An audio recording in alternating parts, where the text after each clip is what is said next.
Hey, welcome to our podcast. This is Bad Playstyle. Bad Playstyle is a book club podcast where we all sit down and play the same game. And hopefully you have played the same game at home so that you can be intellectually engaged with our conversation. Not psychically savaged by the infinite spoiler. Yeah. Oh, yeah. We're going to spoil every game that we set out to play. And any games that come up, I don't know, we'll probably fucking spoil them too, so check the show notes before you listen to an episode if you don't want to get blindsided by us mentioning off the cuff that, I don't know, Paul Ryan is Atlas.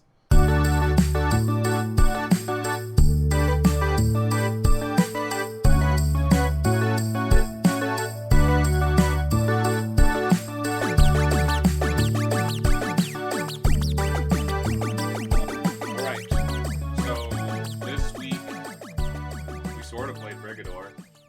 This is an extra special episode because episode 10 died.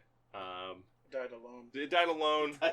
It died alone on like half on Owen's hard drive, half on my hard drive. Completely my fault. Please don't blame Owen. Blame me. Send me emails about how shitty that is. Contact HR at badplaystyle@gmail.com. That's not a real email address. No, so. It's not. Badplaystyle@gmail.com? What HR at be? No. You just write at the letter to If you HR. want to contact HR in the subject line. Put that in the subject line. HR, Matt is bad. Yeah, definitely do that. Playstyle. That's the preferred method of Bad Playstyle. Playstyle. So Brigador was very near and dear to me, unlike the other episode that died. Yeah. Because fuck Beat Cop. Yeah. So Beat Cop was. Don't play Beat Cop. Don't play Beat Cop. So I mean, if you did listen to the like very small episode 7 that exists, it's. I stated this before in that, but Beat Cop was bad and annoying, and made you feel bad. Leaned on a lot of racist stereotypes. And it was casually racist and homophobic and misogynistic. It was just generally not a good experience or one that I would want to advertise that I had. So right? So when we lost that episode file, all of us agreed. We all wept. Yeah. We cried our biggest tears. As opposed to with Brigador, where I just told these fuckers to play Brigador a little bit. Yeah. Again, so we can talk about it. And I said, wait, you want me to play that game? Yeah, the awesome game. That's too bad. So we're not going to do the normal thing for this. We're just going to... So who's on this podcast? We're just going to talk about Brigador. We are just going to talk about Brigador. Okay. We? Yeah, we.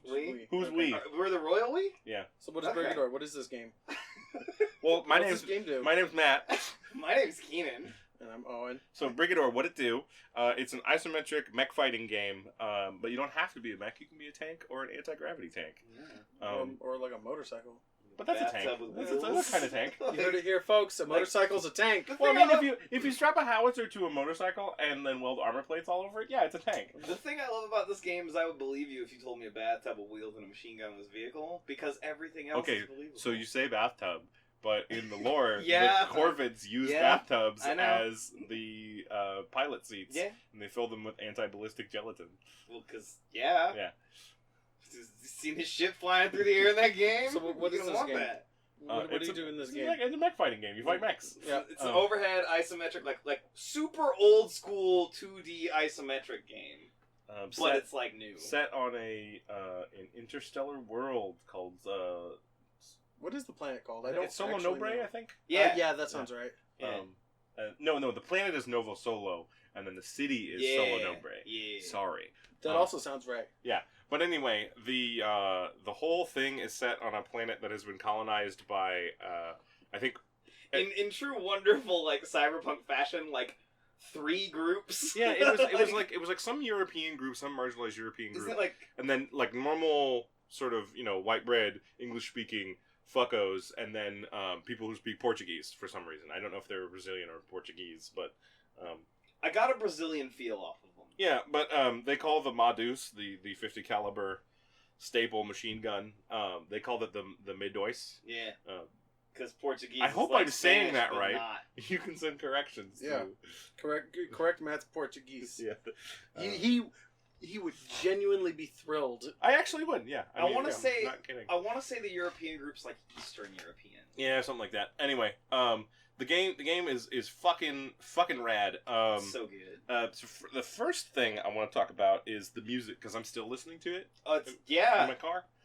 We were in your car and I was like, God, this music's so good. Yeah. And you've been on like a Carpenter trip anyway, but like this music's. Yeah. No, I mean I just listened to Zombie the other day. That wasn't like a trip. That's cool. It's got like some smoky synth music. Yeah. Like the kind of music you listen to when you're buying sticks of RAM and like kicking hypodermic needles on the pavement. I think the kids call it dark wave.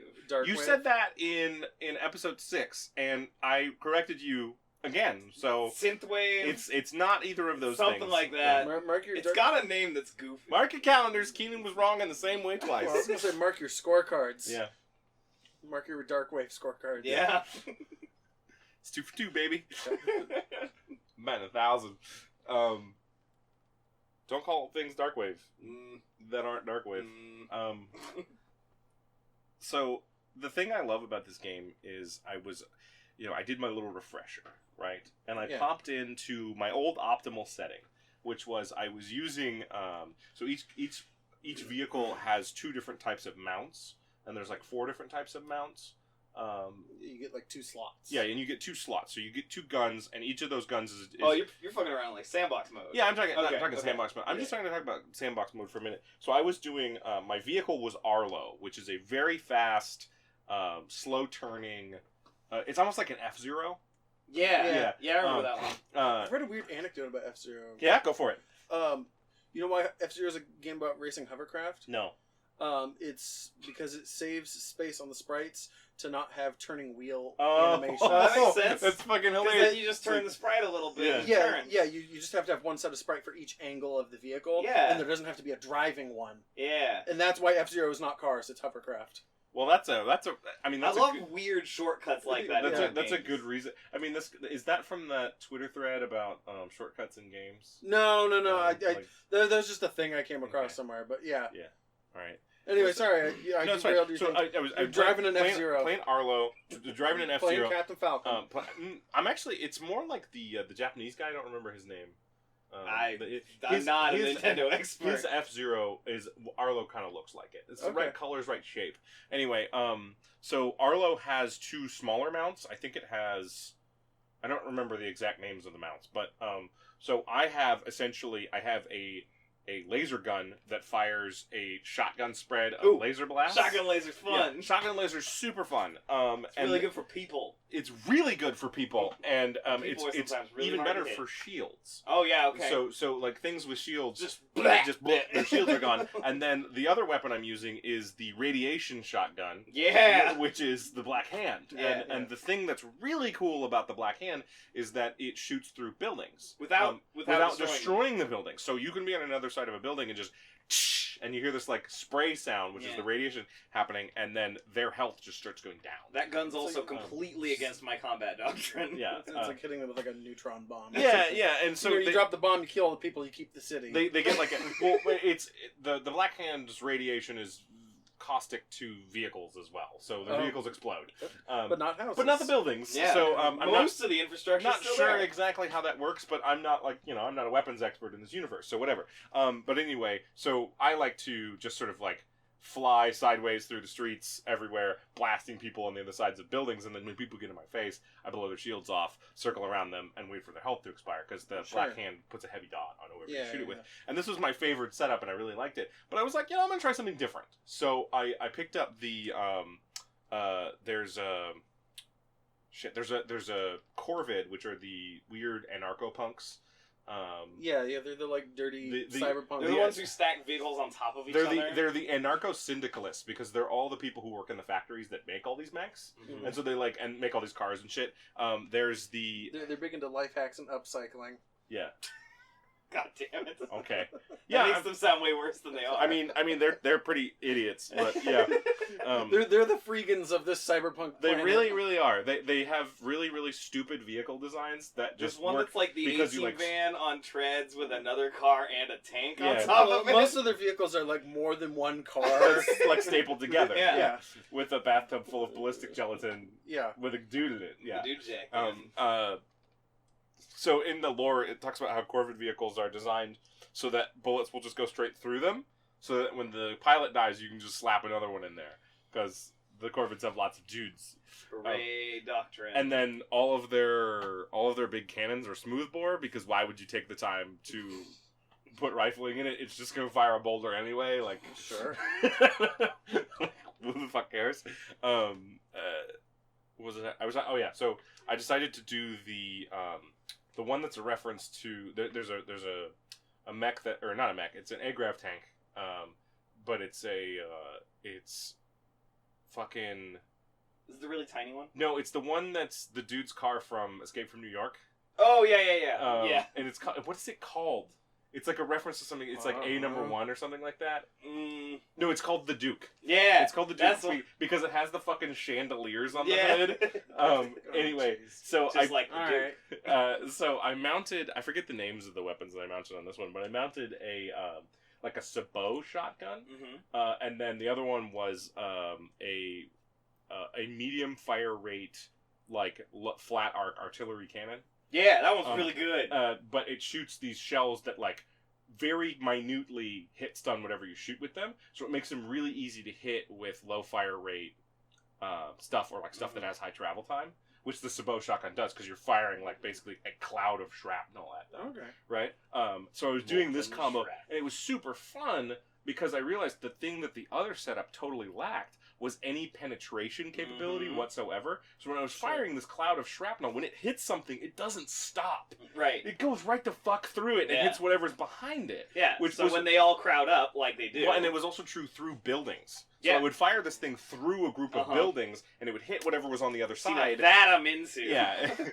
and I want to go awesome. through things. And that's the to thing kill that's stuff. so impressive about this game to me, is that there's so many strategies for like how you use your mech, right, and how you kit out what you're doing. Especially totally when you get viable. to start making those choices, right? And the campaign's all this locked That's in the stuff. thing. That's the thing. I actually really like. Owen was having trouble with the campaign. You were saying, Well, like, I'm totally not trouble. That's the wrong word. You were saying I'm done with the campaign because it keeps making me do things I don't want to do. So like when you start, it puts you in like a really like basic mech. Yeah. And I really liked that one. Like the one it starts me with, I loved it. Yeah. Like This this like Chicken Walker with 2 machine guns. Yeah. It's the main one. When you think of a bipedal mech, it's like that's what you Some think of. fucking mech warrior ass mech. It's and it gives that one has 2 GAU 8s on it. Yeah. So it's just perfect. It's just cool. So I really liked the like plotting nature of that one, Yeah. and like the campaign, every level tries to like. The thing's it's because it's a chicken walker. It's a big bird.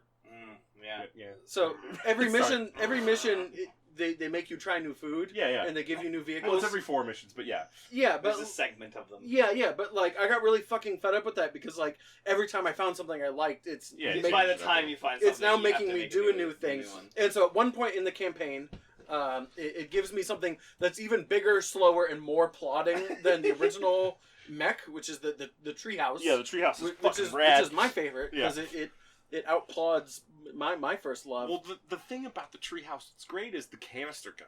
Oh yeah. It has this thing where it like vomits out an egg carton's worth of super caustic. I can't remember if it's actually described as acid in the description. It's supposed to be a super acidic like acid in a methane like container. So it's like it's this cloud of like shit to just melt everything. Yeah. So you can just throw out this enormous. You can. It rips armored stuff apart. Yeah, it rips everything apart. Yeah, and it's just fantastic. And so, like, after they gave me the treehouse in the campaign, I played the campaign for, like, a little bit more. And got really fed up with the fact that I can't play the treehouse. And so I stopped playing the campaign. And I just started playing the freelance mode as the treehouse with that loaded. The treehouse, it's like, a big medieval siege tower, like you would use to get troops on top of the wall of a castle. But it's made out of stacked cars. Yeah, out of like junkyard cars, Yeah. and then has guns on top, and it drives around incredibly slowly. It can see over just about every wall. And yeah, building. like almost every regular wall. So there's different. So as well as there being tanks, agravs, and mechs, there's also there's ultralight, light, medium, heavy, and ultra heavy. Mm-hmm. And those are the different sizes. And Treehouse is an ultra heavy. And ultra heavy tanks and agravs get 30% damage reduction just from everything. Well, yeah, because you're slow as shit. Because you're slow as shit, yeah. But you're this huge hulking, fucking thing, yeah. And the thing that's you were saying I love about Treehouse is he comes with an artillery cannon and can see over everything. Yeah. Right. So you're already just bloop, dropping stuff in. Well, not just see over everything, but shoot over like, everything as well. With Treehouse, the larger limitation to me is how many screens over you're allowed to scroll to like, shoot at things. Yeah. Because like I want to stand across the map and look at you. Yeah. And just like. Yeah. So I guess for sharing favorite builds, I really like. Yeah, I mean, like talk about what you enjoyed from. There's a light agrav tank that like it's. Is it a spacer or? I think so. It's got a little machine gun. It's like got a Modus and then a rail gun. Okay. Yeah. So use the machine gun primarily, but then like say you get a bunch of dudes in a line, or there's a big dude. So is it a machine gun with an AOE on the end, or is it no. is it the line one? It's basically a line. Okay. Yeah. Which is why I like it. Because is it rapid firing or slow firing? It's kind of slow. By line you mean what? So like spread like the lightning bolt spell from D&D. Like everything in that line gets destroyed. Yeah. So, I like this because it's this, like, weird middle ground between all the, like, weird weapons I found that I liked. And I really like blowing holes in buildings and then shooting stuff through it. Oh, yeah. That's, like, totally my jam in a game like this. Because, like, you give me destructible terrain, and, like, ever since I was little playing video games, it would be so cool if I could blow this wall open and kill that dude. So, like, the game, like, I don't know if we talked about the incredibly large amount of destructive terrain. And like pretty much anything you see, like any wall that's not a district wall. Well, and also, like, the levels are, like, these huge, densely packed, little... Especially Corvid levels, which are just, like, favelas on crack. Yeah, like, they're it's this cornucopia of gorgeous little sprites. Yeah, it's all, like, you can really... just drive through or blow up or... Really, really good pixel art that someone spent a lot of time on for you to just blow the shit out of. So, and the fun thing is, you were talking about blowing holes to kill things on the other side. One thing I did in the campaign frequently was when I was being chased down by enormous groups that I couldn't handle, I would blow a hole in like a cluster of buildings and hide in it. Right. And that's called, I think, rat holing. Yeah. Something like that. Yeah, or you can like set yourself up some sort of, choke point. Because the thing, I love the stealth systems in this game. Yeah. Ever since Splinter Cell Conviction came out, and they had that whole, like, the enemy knows where you are, not based on where you actually are, but where they last saw evidence of you. Right? So, like, and again, like, all the weapons have different noises at different points. Right. So, like, the different artillery cannons will say, like, loud report or noiseless report. So that'll be like the sound that's coming from where you're firing from. Right. So like a lot of the artillery cannons have noiseless report, but when they actually land, sure, right. Yeah. So yeah, kabloomers. Yeah, like the railgun's super quiet because it's literally a railgun, right? But when also, it lands, like, it hits stuff and goes through it, and then keeps going through everything behind it. Yeah. So I really. Like, going back to this game, I'd forgotten how rich the detail was on the environments. Yeah, even the levels that are, like, less city and more, like, park and that stuff. We talked about this last time, and forgive me for interrupting, but the guys who worked on this is apparently, like, a property... Not a property, but, like, a world that has existed between them for, like, quite some time. Okay. Right? Like, and I'm not sure in what capacity, whether it's just, like, something they write fiction in, because there's an audiobook. And it's fantastic because I bought the like super deluxe buttfuck edition. Is that the one with the vinyl? No, I bought the vinyl separate. Oh, okay, that's what. So it was. Obviously, I'm very into this game. Oh yeah, right. So yeah, if you count the minute by minute of who's been talking this episode, it's been Matt. This is Matt's. And I've talked about it in another episode as well. So yeah, you talked about playing. Like I was thinking about this. You talked about playing this game like weeks before. Yeah. Like when we No, started. I just edited episode 6 today. I talked about it in episode 6. Right, and then you were like, "Hey, they updated it. We're playing it." Yeah. So Yeah. that's how we ended up 'Cause there. they Well, do we want to talk about the world that the game's set in? I mean, We've done a Like, little like bit of the that. premise of oh, it? right. So, Oh, you yeah. did a really good job last time, Yeah. where we talked about the intro level, Yeah. the first level of the Well, game. so there's like a violent revolution, right? Well, so do you remember the first level of the game where you're just walking into Toro with the Mac you like? Yeah, that you yeah, want, yeah. And it's like fucking text is flashing on the screen and it's yelling at you in the computer voice. Yeah. Because that's you receiving your Brigador contract. So basically, You're a fucking like Uber driver, You're- but for murder. So we were talking. You're an Uber Contra, right? Yeah. Like Uber Contra. That's what You're it is. halfway between an Uber driver and a Contra because so you are what you're a Corvid, a Spacer, or a whatever the military of this place is called. I think it's the NEP. Yeah, the NEP. Okay. And they're so you are a member of that organization. The Spacers are like rich people from space who came down to like fuck shit up because they're fucking Because crazy. there's a contract. The Corvids are the people who work in the factories and have no money. And then the NEP are like people who work for the Doesn't military. Corvid mean like crow or something like Yeah, that? Corvid is a Yeah, type of crow, yeah. but they're like scavengers, right? It's like the Latin idea. family. Yeah. Oh, it's that all crows are Corvids, right? Yeah, Isn't that what it is? So basically, you're walking down the street in the Toro, which is the mech from all the like promotional art. It's the iconic mech, and it says great leader is dead. Like that's the first thing you hear. Yeah. And the first thing you see is this enormous text on the screen and this like synthesized robot voice, almost reminiscent of like Half-Life 1. Mm-hmm. Like the and so great leader is dead. Solo Nobre must fall. A bunch of stuff like that. It's great. It reminds me of if this game could be a person, it would get along well with the person that is House of the Dying Sun. I was just about to say House of the Dying Sun. Yeah. Which has like the same intro basically. Yeah.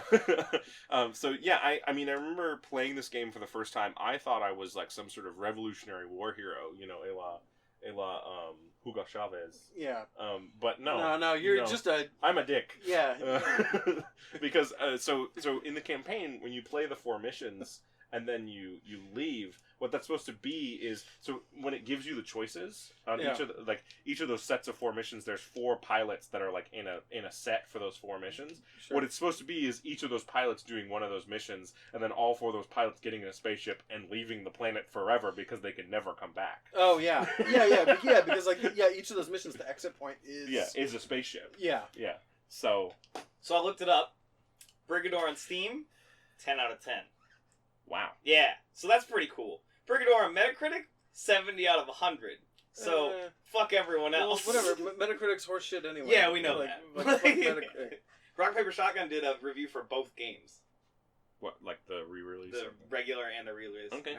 They're like this game's really good both times. Yeah, I mean it was amazing before, and then they're like, yeah, we're like cleaning up. The main thing, like the first thing on the patch notes for the re-release was we cleaned up the explosion sprites, and it was like, you know exactly what you're for. You know exactly what you're for. Well, like that game's one of those games where like it's clear what they wanted to do, and then they just went and did it. Yeah. Right. Like it has this like classic sort of. It has a very noticeable like clarity of vision. Yeah. There's no feature creep. There's no. Yeah. No. Like the line was here and we met it and that's it. Yeah. Right. Like, and the thing I really like now we're gonna put in more mechs and more. Yeah. Like, they did talk, like I saw a post from earlier this month where the dev was like, yo, there's more vehicles we want to put in the game. thought about some more. Yeah, we want to put in more vehicles in the game, and it's like, okay, like sure, dude. But once you've done the campaign, like coming back to it was like you gotta play some more Brigador. I'm like, oh, that's terrible. Oh my god. Because I enjoy that game, and it's this perfect like it's great for like bite-sized excursions, right? That was the thing that H-Bomb said that made me want to play it. Yeah. Because H-Bomb put it on his like best games of 2016, I think. 15. Or 15. I don't remember. Release. But he was talking about the one of his favorite things was that each mission only takes like 5 minutes. Right. Like 2 minutes if you're bad. Yeah. You know? Right. Right. It's really bite-sized, and also like there's enough different things in it. Yeah. That you can come in and be like you were talking about, I'm going to do this time. Yeah, I'm going to do a completely different thing. It turns into a completely different game because not only does your vehicle platform change the way you move, But then whatever you throw on top of your vehicle as weapons changes completely the way you have to fight. The way you have to play. Right. Yeah. And what I was gonna say is but none of them feel bad. I loved that in the campaign because it constantly made me reevaluate how I was approaching engagements that I previously was just like, okay, I'm just gonna like walk in and fucking shoot everything. And then there's like levels later in the game where the best option for me was a stealth artillery thing where like you fire a single artillery shell, run away, fire a different artillery shell, and like hope you hit. Well, and hopefully you like lost their attention. Right. From a design standpoint, I really like that none of the weapons feel bad, just that I'm using them bad. Right. Right. Like once you figure out, like, oh, this is better used this way. Like the worst I can say about any of the vehicles and any of the weapons is like, this is categorically not my style. Right. And like that's the worst I can say. You look at that and you're like, this is wrong for me, but I get someone would like it. Yeah. Right. Like. And that was another thing I really liked in the campaign was that each individual setup, they talked about how we think you would excel using this, like what tactics you should use. Right. They provide a little information. Like there was like Huss. Huss is a brawler. You pop smoke at the things you don't want shooting you. You shoot the things you do want to be dead. And then when the smoke clears, you turn and you shoot those guys now. And it's like, okay, cool. Yeah, got it. And then there was isn't that the EMP smoke? So like stun launch? No, it was just the smoke. And then there was one that I think it was short bus. And it was like, yeah, you just stun shit and then you shoot it with this gun. And it was like, cool. Yeah, I can do that. Right. Like they provide with flavor. Yeah. Like minor instructions. Yeah. And I like how they have their like own nomenclature for like different tactics. Like they talk about knife fighting is when you're in like an A-grab and you're getting in real close and doing like lots of weird turns and stuff. Okay. Which is kind of my thing. Yeah, turns out. I love it. I love knife fighting. I want to go back to talking about the environments a little bit because the amount of detail they put into like cityscapes with all the crazy neon and the signs and the buildings is just as much there when we hit like a natural environment, and I really appreciated that. Right? It wasn't the same tree sprite 9 times. They literally made like 40 trees and then worked them together in a way that was like, oh shit, like because you're so used to seeing that. It doesn't look like some shit that pooped out in RPG Maker. Right, like the way they rotate them, the way they cheat that works really well because they have enough variety. Well, they're sprites; they don't rotate. I was gonna say too, like somebody I was reading on a Steam forum somewhere. They were talking about how like the sprites are so detailed that at the zoom level we're even playing at, we can't see some of the detail that exists on these sprites. Like, you literally would have to, like, fucking do some, like, launch commands to make the game zoomed in enough to even see the detail on these sprites, which we never get to see. But it's... You still notice it. Right. It's like we were talking about the other day. Like, you can hear when an artist is moving around in the booth and really animated by their own song. Right.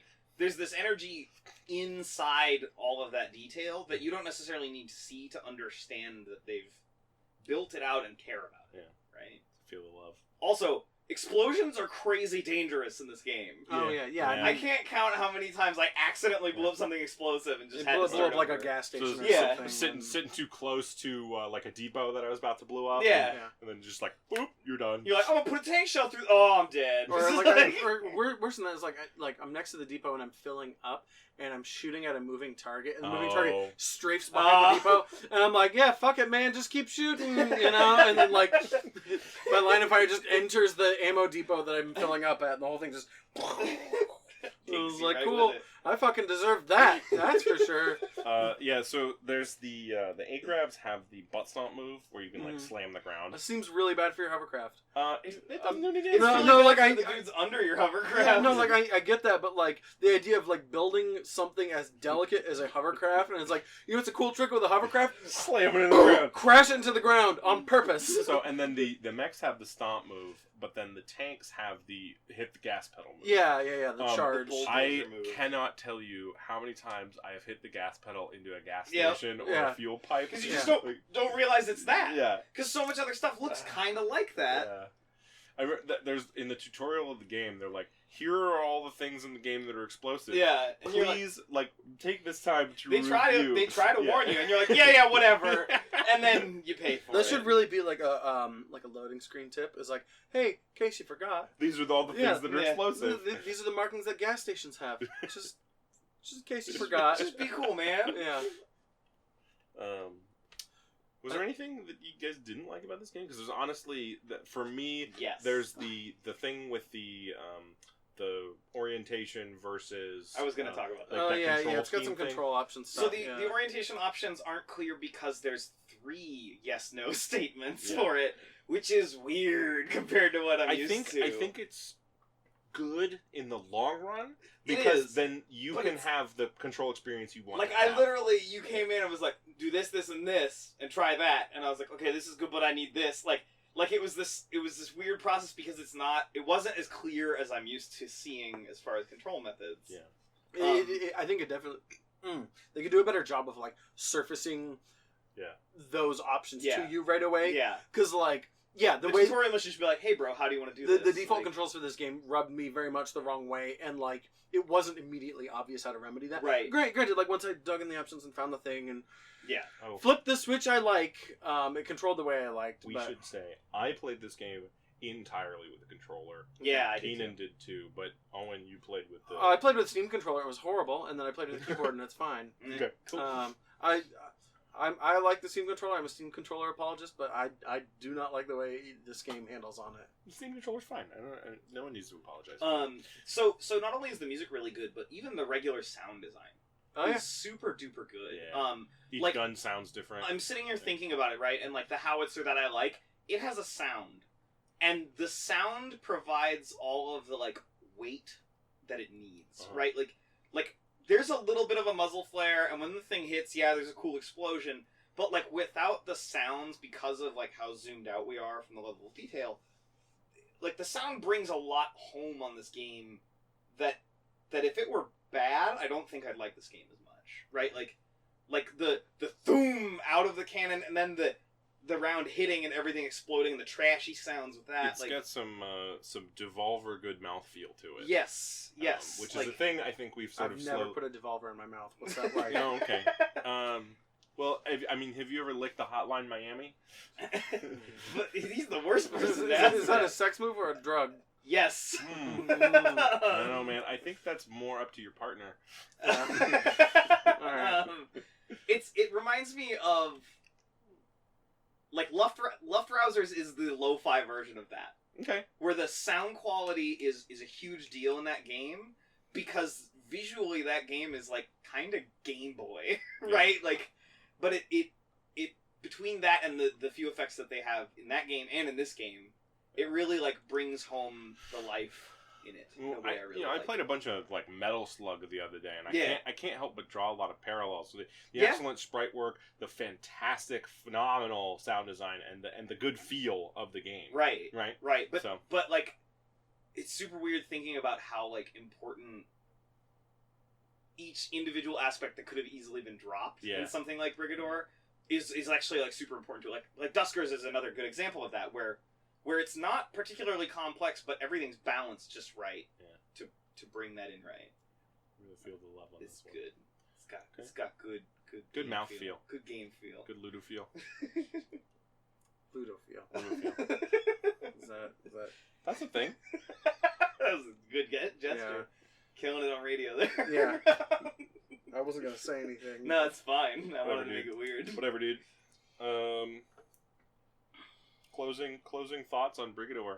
Obviously, I love almost every single aspect of this game, and I'm really happy that these guys continue to keep supporting the game. I'm really happy they called in Makeup and Vanity Set, because those guys are fucking amazing. That guy, I don't know, I'm not sure. It's a 4-man team, I was reading. Oh, it is? Yeah, okay. So it's 2 brothers who live here, and 2 guys who live in Illinois, and one was the code team, and one was the code and art team, or something like yeah. Okay. So that's cool. I want more in their universe. Okay. Is what I'm like coming away from it now. In the dark Blendoverse. In the weird, like I want more of like an on the ground feel of that. Okay. Because it's weird and cool. Do you know what I want? I want co-op. Yeah, that'd be cool. Or even like adversarial multiplayer would be weird and fun. I don't want adversarial multiplayer because a big part of this game is the fact that you can see everything and the enemy cannot. Okay. So I don't like. While I think that would be a cool diversion, I think you would lose a lot of what makes. Yeah, I think I'm leaning too hard on Twisted Metal for the adversarial part. Not what this I is. think it would be cool, but I think that you could find that experience somewhere else. Just easily, you know. And it's not a game you would want to play versus each other when someone hasn't played. Yeah, that would be awful. Yeah. Okay, so it sounds like it. The other thing that we need to do in this episode is we need to talk about the chicken hat. Yeah. So Keenan. Yeah. I don't remember the exact tally because it was quite some time ago that we actually came up with it. But Keenan was the loser of season 1. I was. Yeah. I still am. By I think a fairly sizable margin. Yeah, I think it was like 2 or 3. Yeah. So so do we want to talk about what we were going to do to Keenan and maybe like riff on that, or do we want to describe what we were going to do to listeners, or do we want to what was the game we settled on? Well, I was going to do Saints Row 3. Okay. Was what I was going to do. Did you still want to go with that plan? Sure. Okay. So, should I go? Just you describe it. Go ahead. So, I've talked too much this episode. I had some plans on. I mean, this was your idea, so yeah. The whole point is that it's supposed to be a grading experience. It's supposed to be. So it's supposed to accomplish 2 things. It's supposed to be terrible for you and make you regret your decisions. Right. Yeah. And then it is supposed to be question your own life. It's supposed to be entertaining. It's supposed to be. How did I get here? It's supposed to be bread and circuses for Corey and Trevor. Right. Right. So those are the 2 things it's supposed to do. So I had an idea about using XPatter. Mm-hmm. It's a cool, cute little utility for binding controllers and gamepads to whatever button macros you want and that kind of thing. So you were talking about playing Saints Row? Yeah. Saints Row is a great game. Yeah. What if Keenan had 5 controllers to play Saints Row with, and like maybe the buttons he needs to press are like divided asymmetrically across 5 controllers, and like maybe some of these controllers are not good controllers. No, I'm going to leave it at that. Use your imagination. What are the worst gamepads video games have offered us? So this is a little bit more advanced than what you originally pitched to me, and I like it. I like it. Okay. But I just want to like just step back for a second. So the original idea you had pitched to me was that there be 1 controller for each different method of control. So there's 1 for on foot. Sure. There's 1 for in a car. There's 1 for on a boat. There's 1 for on a motorcycle. There's 1 for in a plane. Right? And we make Keenan play a certain amount of the game in which that would happen. There's a specific mission I have in mind. But here's something I like. What if all of the foot controls are, say, like on an N64 controller? Speaking of awful controllers, and every button you need to we're gonna get some mail about that one. Send your corrections to There's people who unrealistically love that controller. badplaystyle@gmail.com. Yeah, feel my hate for that controller. Send me emails to make me strong. And what if every button he needs to play the on foot part of that game is on that controller, except for the button to get in and out of vehicles? Right. So that every time he needs to change a vehicle, he needs to reach under his chair and find the controller that's down there. Okay. And then the idea that I was talking to you about when you pitched me this idea was the adversarial Saints Row 3, which is where we use XPatter so Keenan has every single control except for fire his weapon and switch weapons. Yeah. Okay. And then another person who would be probably one of us or your girlfriend, depending on who hates Keenan more.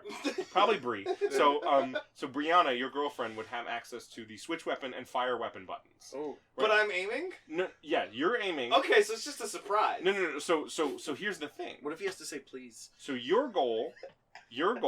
Wow, that would be a horrible challenge for Keenan. Anyway, Keenan's goal would be to get from basically point A to point B, like the furthest possible distance. Right, in the like game. it's Crank. Right. At that point, right? And Brianna's goal is to kill Keenan. Okay. Right. So yeah. Yeah, basically we're just gonna make Keenan's life miserable with XPatter. Yeah. So that's the gist. Sounds like fun. We make Keenan's life Also horrible terrible. with XPatter, and then so that would be a thing we record, and hopefully it will be available. By the way, XPatter, you can send the check to our PayPal account Yeah, okay. at badplaystyle@gmail.com. Yeah. So that would be available sometime Now we gotta make a before PayPal account. before the release of season 2 of Yeah. the first episode of season 2. So Which we're hotly working on. Yeah. well, we've already worked. It's done. That's like season 2 we've been working on. oh, That's what okay, I'm saying. yeah, fair enough. But anyway, yeah. Thanks for listening, friendos. Thanks. Yeah, thanks. Later. Thanks for your Later, support. guys. Thanks for listening for 10 episodes. No, it's actually 9. But Because fuck Beat Cop! fuck Yeah. Beat Cop. And thank you for putting up with us dropping all our bits this episode. Nah, it's cool. Well, I mean, it's What stupid wrestling thing happened how many weeks ago? There's some constants I could run with. No. You can reach us at r/badplaystyle or at badplaystyle@gmail.com. Yeah. We'll see you later, folks. Thanks for listening. Goodbye. Bye, friendos.